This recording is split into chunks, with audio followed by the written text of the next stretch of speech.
가운데 한결같이 앞으로만 흘러갑니다. 오늘은 우리가 살지만 오늘이 벌써 지나갔습니다.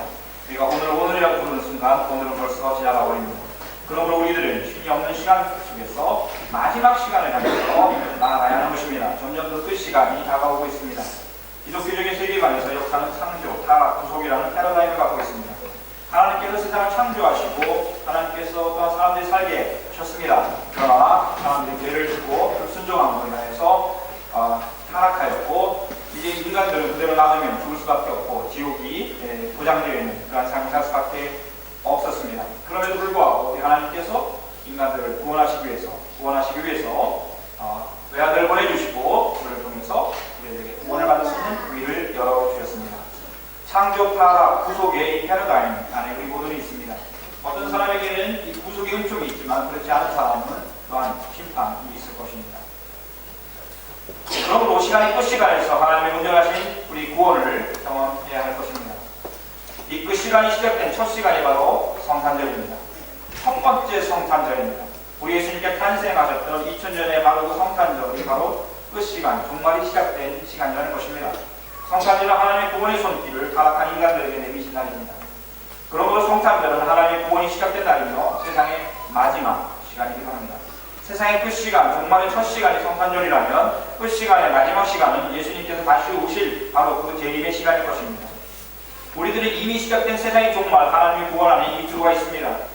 그러므로 우리들은 이미 구원을 얻은 이 구원을 얻은 이 하나님의 사람들이며 동시에 구원을 얻기 위해서 앞으로 나아가는 사람들이라고 할 수 있습니다. 그렇게 시간이 앞으로 흘러가는 것처럼 우리들도 원하도 원치 않던 종말을 향하여서 앞으로 나아가고 있는 것입니다. 이것을 바울은 다음과 같이 표현하고 있습니다. 또한 너희가 이 시기를 알거니와 자다가 결제가 되었으니 이제 우리의 구원이 처음 믿을 때보다 가까웠습니다. 바울은 이 시기를 안다고 말씀하고 있습니다. 너희가 이 시기를 안다. 너희가 이 종말의 시간을 알 것이다. 우리 예수님께서는 복음서 기자를 통해서 보고되는 것에 의하면 너희가 이 시기를 알 수 없을 것이라고 말씀하셨는데 그때와 시각 나는 오직 아버지만이 아신다고 하셨는데 우리 바울 선생님께서는 주님께서 오실 그 종말의 시간을 너희가 안다고 말씀하고 있습니다. 무슨 되는 것일까요? 네, 그렇지 않습니다. 바로 우리 주님께서 오실 날이 점점 더 가까웠다는 것이고 바로 주님이 오실 때 그 징조와 그러한 주님 오실 그러한 상황에 대해서 알 수 있다는 것입니다. 그 시간과 날짜에 정확한 날짜를 알지 못하지만 그 징조를 알 수 있다는 것입니다. 우리 예수님께서도 그래서 말씀하셨습니다. 마태복음 24장 3절 4절의 말씀에 예수님은 세상의 종말의 징조를 묻는 사람들에게 대답하셨습니다. 예수님께서 감람산에 올라가셨는데 제자들이 조용히 와서 묻습니다. 주님, 우리에게 말씀해 주십시오. 어느 때에 이런 일이 있겠습니까? 주님의 임하심과 세상의 끝에는 무슨 징조가 있사오리까? 세상의 징조, 끝날의 그 징조에 대해서 주님께서 말씀해 주시기를 원하셨습니다. 그때 예수님께서 말씀하십니다. 너희들 사람의 유혹을 받지 않도록 주의해라. 많은 사람이 내 이름으로 와서 이르되 나는 그리스도라 하여 많은 사람을 유혹하리라, 흔들리게 하리라, 흔들어 놓을 것이다 말씀하는 것입니다. 예수님의 이름으로 온다는 것입니다. 얼마나 놀라운 일입니까? 우리 예수님께서 그렇게 말씀하십니다. 내 이름으로, 내가 보내지도 않았고 내가 오지도 않았는데 내 이름으로 내 이름을 팔아서 많은 사람들이 너희를 미혹할 것이야 주의하는 것입니다. 그리고 여기 현상으로서 영적인 상황이 있다면 마지막 종말의 때에는 난리와 난리의 소문을 듣겠으나 너희는 두려워하지 말라 이렇게 말합니다. 전쟁과 전쟁이 계속해서 꼬리에 꼬리를 물고 일어날 것이라는 것입니다. 그러나 이런 전쟁의 소문에 대해서 두려워하지 말라는 것입니다. 지금 우리 완전 유럽은 지금 테러의 그런 두려움 가운데 있습니다. 사람들이 많이 모이는 것, 사람들이 얼마나 거기서 아마 못된 사람들이 그곳에서 자살 폭탄을 일으킨다든지 그런 걸 할 가능성이 많기 때문에 그렇습니다.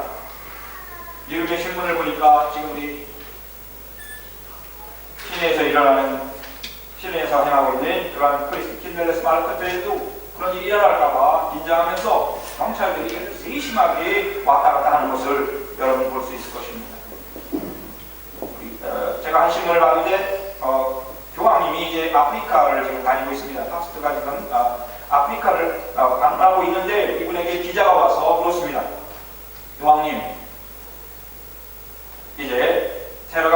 않습니까? 그리고 신부님들이 이제 교황님 방탄 조끼를 입으셔야 됩니다. 방탄차를 타셔야 됩니다. 그랬을 때 이 교황님이 다 거절했습니다. 나는 방탄 조끼 안 입는다. 나는 방탄차 안 탄다. 테러가 무섭지 않습니까? 라고 이제 기자들이 물었을 때 이 아프리카를 향해서 가시는 이 교황님이 뭐라고 얘기했냐면 나는 테러가 무섭지 않다. 모기가 무섭다. 이렇게 말씀했습니다. 정말 멋있는 할아버지죠. 여러분들, 우리 예수님께서 난리와 난리의 소문을 듣겠으나 두려워하지 말라. 전쟁을 두려워하지 말라. 싸움을 두려워하지 말라는 것입니다. 그러나 이런 일들이 너희를 어떻게 할 수 없다는 것입니다. 그러나 이런 일이 있을 때 끝이 아니라는 것입니다. 더 이제 민족과 민족이 싸울 것이라는 것입니다. 아랍 사람들이 아랍 사람들과 싸우고 있습니다. 종교의 이름으로 같은 종교라고 하면서 시아파와 수니파가 싸우고 있습니다. 나라가 나라를 대적하여 일어나겠다는 것입니다. 같은 적을 대상을 놓고 러시아와 지금 터키가 싸우고 있습니다. 곳곳에 기근과 지진이 일어날 것이라고 얘기합니다.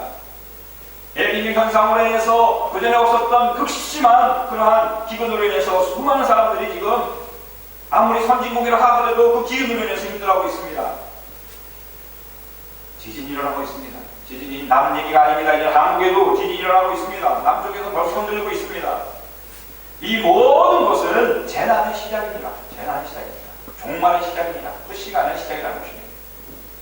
여러분들, 우리들이 이런 상황 속에서 우리들이 도망쳐서 산으로 가겠습니까? 산에 피할 게 없습니다. 이런 상황 속에서 너희가 이 시를 알거니와 이때를 알거니와 이 징조를 알거니와 자다가 깰 때가 되었으니 벌써 되었다. 깨어있으라는 것입니다. 영적으로 깨어있으라는 것입니다. 기도하라는 것입니다. 세상의 끝은 꼬리를 무는 전쟁이 일어날 것입니다. 어떤 방법으로도 어떤 무기로도 이제 전쟁을 멈추게 할 수 없습니다. 그런 시간이 점점 다가오고 있다는 것입니다. 그러나 이것은 세상의 끝이 아니고 끝의 시작이며 재난의 시작이라는 것입니다. 우리가 살고 있는 이 세상과 이 시대는 분명히 우리가 처음 예수님을 믿고 구원을 얻을 때보다 더 주님의 오심이 가까이 왔을 것입니다. 이 중요한 것은 바로 이러한 종말의 시대를 살아가는 흔들림이 없는 우리들의 신앙의 모습은 어때야 한다는 것입니까? 자다가 깨를 깨라는 것입니다. 영적인 것에 관심이 없고 세상적인 것에 모든 생각과 관심과 마음이 가질 때면 그것은 영적인 수면 상태에 있는 것입니다. 아무것도 할 수 없습니다. 자는 사람 아무것도 할 수 있습니다. 아무것도 할 수 없습니다. 영적으로 수면 상태에 있는 사람 아무런 사탄의 도전에 아무런 대적할 수 없습니다. 주님께서 오실 때 자고 있다면 주님을 맞이할 수도 없습니다. 만날 수도 없습니다. 깨어있어야 합니다. 종말에 대한 예수님의 말씀과 바울의 가르침을 일치하는 것입니다. 그러므로 우리가 자다가 깨어있어야 한다면 우리들은 기도로 깨어있어야 하는 것이고 하나님의 말씀으로 깨어있어야 하는 것이고 사랑으로 깨어있어야 하는 것이고 성도들 간에 서로 깨어있도록 도와줘야 하는 것입니다. 내가 누구를 도와주다 지친다면 그 사람이 또 깨어서 나를 또 위로해주고 또 그가 힘들 때는 같이 위로해줘야 한다는 것입니다. 종말의 징조, 오늘 바로 앞에 말씀에 뭐라고 되어 있습니까? 사랑이 차디차게 식어져 있는 그 시대라고 말씀하고 있는 것입니다. 이제 우리가 서로를 품어주고 같은 사랑의 감정을 덮어주고 위로하며 서로 깨어있도록 도와줘야 하는 것입니다. 그래도 쓰러집니다. 둘 다 쓰러집니다.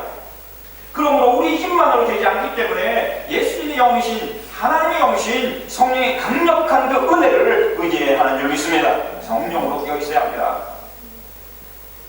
성령으로 깨어있는 성도들 이제 그들의 모습은 오늘 말씀 보면 빛의 사람들처럼 살아간다는 것입니다. 성령으로 깨어있는 사람들 그들의 모습 속에서 어둠의 모습을 보는 것이 아니라 빛의 사람들처럼 밝은 하나님의 영광을 본다는 것입니다. 바울은 그 시간의 모습을 밤이 깊고 낮이 가까워하다고 표현하고 있습니다. 밤이 가장 깊은 시간 언제냐? 태양이 떠오르기 바로 직전인 새벽이라고 우리들이 얘기합니다. 밤이 가장 깊고 더 이상 일어설 수 없고 보이지 않고 깜깜한 그 시간, 바로 그 시간이 이제 빛이 떠오를 수 있는 가장 바로 가까운 시간이라는 것입니다. 여러분들, 우리가 어둠을 없애려고 아무리 소리쳐도 안 됩니다. 어둠을 없애려고 별짓을 다 해도 안 됩니다. 그러나 어떻습니까? 작은 촛불 하나 우리가 킨다면은 그 작은 빛 하나 때문에 어둠이 아무 말도 못하고 조용히 사라지게 될 것입니다. 이것이 설명되어지지 않는 하나님의 창조 질서인 것입니다. 나의 삶이 힘들고 지치고 쓰러질 것 같은 영적으로 완전히 탈진되어 있는 더 이상 아무것도 할 수 없는 그 밑바닥에 끝까지 내려갔다 할지라도 우리가 아무것도 보이지 않는 인생의 밑바닥까지 어둠의 깊은 곳에 갔다가 할지라도 바로 그 순간에 하나님께서 빛으로 떠오르신다면 우리는 최고의 시간을 맞이하게 될 것입니다. 밤이 깊고 낮이 가까웠습니다. 바로 그 시간이 내가 아무것도 할 수 없다고 두 손을 딱 내놓는 그 순간 하나님의 빛이 다가오는 줄 믿습니다. 밤이 깊고 낮이 가까웠습니다. 그러므로 우리가 어둠의 일을 벗고 빛의 갑옷을 입자. 어둠의 일을 벗어버리고 빛의 갑옷을 입자고 말합니다. 어둠의 일이라는 건 어둠의 일상성입니다. 말하는 것이나 생각하는 것이나 행동하는 것이나 남에게 대한 모든 태도가 어둠의 일인 것이에요. 그리고 바라보는 것, 생각하는 것, 계획하는 것이 어둠의 일이라는 것이 일상성. 그러나 빛의 갑옷을 입으라는 것은 전쟁의 개념이 있는 것입니다. 빛의 갑옷을 입으라. 번쩍번쩍한 그런 옷을 입으라는 것이 아닙니다. 갑옷은 전투할 때 입는 옷입니다. 이 옷을 입으라는 것입니다. 영적인 전투에 임하고 있는 그런 삶의 그런 모습을 가지고 빛을 가지고 입으라는 것입니다. 빛이라는 것은 무엇입니까? 바로 우리 주님께서 기뻐하시는 하나님 빛의 아들은 의롭고 착하고 거룩하다는 것입니다. 이 세 가지의 옷을 입어야 한다는 것입니다. 그래서 바울은 바로 이 시간을 잘 읽고 역사의 시간을 잘 읽어내고 그 시간을 맞이하기 위해서 그 종말의 시간을 또한 맞이하기 위해서 어둠의 일상적인 삶을 벗어버리고 영적인 싸움을 할 수 있는 빛의 갑옷을 입으라고 말씀하고 있는 것입니다. 여러분, 오늘 본문 이 로마서를 누구에게 편지하고 있습니까? 로마 사람들에게 보내고 있습니다. 이 로마 사람들의 삶이 어떤지 아십니까? 로마라고 하는 이 문화가 어떤 문화인지 아십니까? 로마 사람들을 통해서 초대교회의 로마인 교인들, 유대인일 수도 있고 로마 사람들일 수도 있고 그리스 사람들일 수도 있지만 아무튼 교회 공동체 안에 들어와 있는 바로 그 사람들을 뒤덮고 있는 로마의 문화의 그런 어둠의 일상성이라는 것은 무섭습니다. 이것을 알고 싶으신 분은 79년 화산재로 18시간 만에 완전히 사라져버린 한 도시를 방문하시기 바랍니다. 그 도시의 이름은 나폴리 근처에 있는 폼페이라는 곳입니다. 그 도시를 사람들이 고고학자들이 발굴하면서 깜짝 놀랐습니다. 고고학자가 일을 하다가 갑자기 잘못해가지고 무슨 어떤 도구를 가지고 툭 쳤는데 그 땅이 푹 꺼지는 거였어요. 그래가지고 그것을 이제 이상하다 생각을 해가지고 그것이 허물어질까봐 거기다가 석고를 부었습니다. 석고를 자꾸 붓고 그것을 덮고 있는 것을 깨보니까 거기에서 사람의 형체가 나왔습니다. 화산재가 뜨거운 화산재가 내려가면서 사람들이 우왕좌왕하다 그대로 화산재에 완전히 갇혀버린 것입니다. 그래서 2000년의 시간이 흐르면서 화산재 안에 있는 그 사람은 다 썩어서 없어지고 화산재가 그 사람의 형체만 남긴 것이에요. 그래서 그것에 석고를 벗어 다시 그걸 깨보니까 거기에 하나의 사람의 형체가 나옵니다. 도망가던 어린아이를 안고 있는 엄마의 모습도 나옵니다. 또 사랑하는 여인들이 껴안고 있던 모습도 나옵니다. 우왕좌왕하게 못하는 모습도 나옵니다. 도망가던 모습도 나옵니다. 이런 사람들의 다양한 모습들로 찾아내었지만 하나하나 이제 그들의 벽화를 찾아내고 집을 찾아낼 때 깜짝 놀랄 만한 일이 났습니다. 도시 인구 6,000명밖에 안 되는 이 작은 도시에서 너무너무나 성적으로 타락한 그런 장소들을 발견해야 됐고 수많은 술집들이 너무 많았다는 것을 알게 되었습니다. 집집마다 술을 마시는 그들이 너무 많아요. 그리고 어린아이들이 감히 팔아볼 수 없는 그런 성적으로 타락한 벽화들이 너무나 있어서 그것이 유네스코가 지정한 문화재에도 불구하고 아이들이 들어갈 수 없는 출입금지 구역이 되었습니다. 바울은 종말의 시간을 준비하고 깨어있는 성도들의 모습을 오늘 다음과 같이 말합니다. 낮에와 같이 단정히 행하고 방탕하거나 술 취하지 말며 음란하거나 호색하지 말며 다투거나 시기하지 말아라. 이 지금 로마교회 성도들이 이러한 삶을 살고 있기 때문에 바로 이러한 편지를 쓰고 있는 것입니다. 너무 잘 거룩하고 의롭고 착하게 살며 이런 편지 쓰지 않았겠죠. 낮과 같이 살아가라 했는데 어둠의 일상성 속에 매몰되어서 빛의 갑옷이 무엇입니까? 마귀가 도전해 오면 공격해 오면 아무것도 방어책이 없어서 그냥 해야 할 수밖에 없는 그런 상황이 있다는 안타까운 모습 때문에 바울은 로마교회 성도들에게 바로 이 말씀을 하고 있는 것입니다. 주님 오실 때가 되었다. 잘 때가 아니다. 깨어있으라.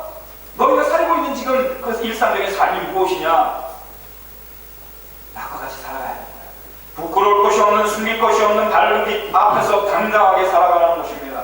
죄 때문에 부끄럽지 않은 의로운 모습으로 악한 행실로 다른 사람들에게 해를 끼치는 그런 모습이 아닌 착한 타락한 모습으로 살아가라는 것입니다. 바울은 이 반대를 열거하는 것입니다. 바울에게는 악의 목록이 있었습니다. 항상 리스트가 있었고 성령의 열매의 리스트가 다 있었습니다. 언제든지 이걸 사용하는데 오늘 본문에서 6개를 사용하고 있습니다. 방탕하거나 술 취하거나 음란하거나 모색하거나 다투거나 시기하지 말라. 여러분, 방탕이라는 것은 무엇입니까? 중심이 없는 것이죠. 스스로 셀프 컨트롤이 안 되는 것입니다. 스스로 절제가 안 되는 것입니다. 자기 통제가 안 되는 것이에요. 그래서 이리 있을 저리 있을 누가 이런 얘기하면 그렇게 듣고 이렇게 하는 줄 알면 자기 생활이 안 되는 것이고, 그러다 보니 악과 선의 구별이 안 되고 악에 매몰되는 것입니다. 방탕입니다. 술 취하는 것 역시 자기 절제를 포기하는 것입니다. 여러분, 술 먹은 사람들이 못된 짓 하고 뭐라고 얘기합니까? 아유, 술이 저를 그렇게 했습니다. 얼마나 거짓입니까? 술을 먹은 사람은 자기인데 어떻게 술을 핑계댑니까? 내가 그랬습니다. 그런데 술은 사실은 먹고 먹은 나중에 술이 그 사람을 통치하게 되는 것이죠. 그 사람을 술이 컨트롤하게 되는 것입니다. 절제를 포기하는, 자기를 포기하는 것이 술 취하는 것입니다. 그래서 사도반 선생님께서 성령에 온전히 사로잡힌 사람을 바로 술과 비교하는 것입니다. 술 취하지 말라. 이는 방탕한 것이니 성령의 충만함을 받아라. 바로 왜 이렇게 술과 비교했겠습니까? 여러분들, 술은 우리를 망하게 만들고 우리를 힘들게 만들고, 여러분들 우리가 정말 인생에 지쳐서 술 한잔 하면 모든 거 해결되지 않고 그것을 마시다 중독이 되는 것이죠. 그러나 우리 성령께서는 하나님께서 우리를 창조하신 그 모습, 그것을 온전히 회복하시는 것입니다. 성령이 충만할 때 여러분 6천만 명 중에서 60억 중에서 가장 존귀한 사람 누굽니까? 여러분입니다. 여러분 한 사람 한 사람은 너무 하나님 천하보다 귀하게 여기기 때문에 그 여러분의 본래의 모습을 회복시켜 주시는 분이 성령이신 거예요. 성령으로 충만하면은 바로 여러분의 그 아름다운 모습들이 드러나게 되는 것입니다. 성령은 우리를 무시하거나 우리를 인격적으로 찍어내리거나, 또한 성령께서는 우리들의 모든 자유를 억압하나 그런 분이 아닙니다. 가장 하나님께서 처음 창조하셨던 그 모습을 살아가도록 성령의 충만함이 있는 사람은 살아가는 것입니다. 낮과 같이 단정히 하나님이 기뻐하시는 그런 삶을 살아갈 수 있는 것입니다. 여러분들, 음란하거나 호색하는 것, 그건 더 이상 얘기할 필요 없이 얼마나 이 성적인 타락은 우리 영적인 타락하고도 연결이 되게 되어 있는 것입니다. 몸이 타락하면 영도 타락하게 되어 있는 것이죠. 그리고 다툼과 시기는 성도의 모습이 아닌 것입니다. 다툼과 시기는 성도의 모습이 아닌 것입니다. 누가 뭐라고 해도 다툼과 시기는 죄 있는 인간의 모습인 것입니다. 그러므로 다툼과 시기가 있다면 가장 중요한 회개해야 하는 것입니다. 그것을 내려놓아야 하는 것입니다. 다시 돌이켜야 되는 것입니다. 바울이 이 편지를 쓰면서 이 초대교회의 가장 교리적으로 가장 온전한 것을 기록하고 있다는 이 로마서에서 로마교회 성도들 향해서 바울이 지금 이 말씀을 하고 있는 것입니다. 놀라운 일입니다. 여러분, 쿨투어라고 하는 이 문화의 힘이 얼마나 무서운지 모릅니다. 여러분들, 문화는 삶의 형식입니다. 그 사람이 어떤 환경 속에 사는가 하는 것은 그가 사는 문화가 무엇인가 하는 것하고 똑같습니다. 바울은 성도들이 의롭고 착하고 거룩한 삶, 빛의 갑옷을 입고 있으라고 말씀하고 있습니다. 그리고 오늘 14절 말씀에서는 예수 그리스도의 옷을 입으라고 말씀하고 있습니다. 여러분은 빛이 의롭고 착하고 거룩한 이 갑옷, 그것은 곧 빛이신 빛이신 예수 그리스도의 옷과 일치하는 것입니다. 그렇습니다. 세상에 빛으로 오신 그 주님을 우리가 옷 입으라는 것입니다. 여러분들, 옷이라는 게 얼마나 그 사람을 다르게 보이게 만듭니다. 얼굴이 아무리 이쁘게 생겼다고 할지라도 그가 초라한 옷을 입고 있다면, 상복을 입혀놓고 있다면 너무너무 슬픈 모습이 될 것입니다. 그러나 얼굴이 좀 그렇다고 하더라도 그분에게 정말 멋진, 그에게 어울리는 아름다운 좋은 옷을 입혀놓는다면 그 사람 모습이 빛날 것입니다. 똑같습니다. 우리의 모습은 추하고 어리석고 죄덩어리일지라도 빛이신 예수 그리스도의 옷을 우리가 입는다면 우리는 예수 그리스도의 형상으로, 예수 그리스도의 모습으로 나타나게 되고 드러나게 될 줄 믿습니다. 예수 그리스도를 옷 입어야 하는 것입니다. 예수님께서 어떻게 생각하셨을까? 예수님께서 어떻게 행하셨을까? 예수님이라면 이런 상황 속에서 어떤 말씀을 하셨을까? 말씀하는 것입니다. 빛의 갑옷, 영적인 그러한 전투를 위한 준비하는 것이라면 우리 예수님의 옷을 입는 것, 악한 마귀의 참소와 우리를 정죄하려는 것과 우리를 내리누리려는 그 모든 것을 이겨낼 수 있는 강력한 무기가 되는 것입니다. 갑옷은 적들의 공격에서 생명을 지켜주는 것입니다. 세속적인 수많은 공격들로부터 성도들의 영적인 삶을 지켜주는 것, 그것이 빛이신 예수 그리스도의 옷을 입는 것입니다. 세속적인 문화 공격으로부터 지켜주시는 분은 우리 주님 예수 그리스도이신 것입니다. 그러므로 예수님만이 우리의 일상적인 삶뿐만 아니라 영적인 삶의 유일한 포인트가 되는 것입니다. 그분의 삶과 가르침, 그분의 헌신, 그분의 우리를 향한 사랑, 하나님을 향한 절대 순종, 거기에서 오는 그분의 죽으심, 바로 그것을 통한 우리들의 은혜에 흘러오는 구원. 이 모든 것이 빛의 갑옷이며 예수 그리스도로 옷 입는 것입니다. 그리고 죄와 악으로 더러워진 어둠의 더러운 일상적 옷을 벗어버리는 그런 것입니다. 오직 주 예수 그리스도로 옷 입고 정욕을 위하여, 욕심을 위하여, 탐욕을 위하여 육신의 일을 도모하지 말라. 방향성이 너무 중요합니다. 여러분, 미넨으로 가는 사람이 3번에서 뉘른베르크에서 어디로 가야 됩니까? 남쪽으로 가야 되죠. 목사님, 저 미넨 갑니다. 내 차 벤츠입니다. 기름 다 넣습니다. 맛있는 것도 가득 실었습니다. 어디로 가십니까? 북쪽으로 갑니다. 어디로 갑니까? 미넨으로 가야 되는데요. 목사님, 저쪽도 갑니다. 돈 있습니다. 갈 때 다 예약해놨습니다. 어디로 갑니까? 북쪽으로 갑니다. 쫙 달려갔어요. 어디로 갑니까? 펜으로 가죠. 열심히 달리면 달릴수록 그 사람은 미넨에서 더 멀어지는 거예요. 열심히 중요한 것이 아닙니다. 방향성인 것입니다. 바로 우리 주 예수 그리스도께서 베풀으신 우리의 구원이 처음 믿을 때보다 가까웠으리라 하는 것은 우리의 방향성이 예수 그리스도 그분이시고 그분을 향해서 나아갈 때에 이 말씀이 이루어지는 줄 믿습니다.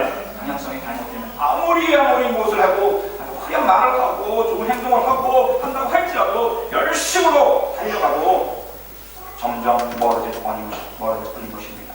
우리의 구원이 처음 믿을 때보다 더 가까워졌습니다. 결론이 났습니다. 예수 그리스도가 우리의 목적이 되고 그분께서 우리에게 다가오실 때 이 은혜가 임할 줄 믿습니다. 점점 더 여러분들, 우리가 여러분들의 모습을 옛날 봤을 때하고 30년, 40년, 50년 만에 똑같아서 안 됩니다. 점점 예수님 닮아가시네요. 이 나를 편애하는 것이죠. 하나님 나아갔을 때는 서로 몰라봐야 돼요. 다 예수님의 모습이 돼야 되는 것입니다. 대강절 첫 번째 주일에 단순히 시간적으로 성탄절을 향해서 나아가는 것이 아니라 성탄절의 주인이신 예수님을 더욱더 닮아가고 우리 주님께로 가까이 나가는 그 은혜와 축복이 있으시기를 예수님의 이름으로 간절히 축원을 드립니다. 아멘.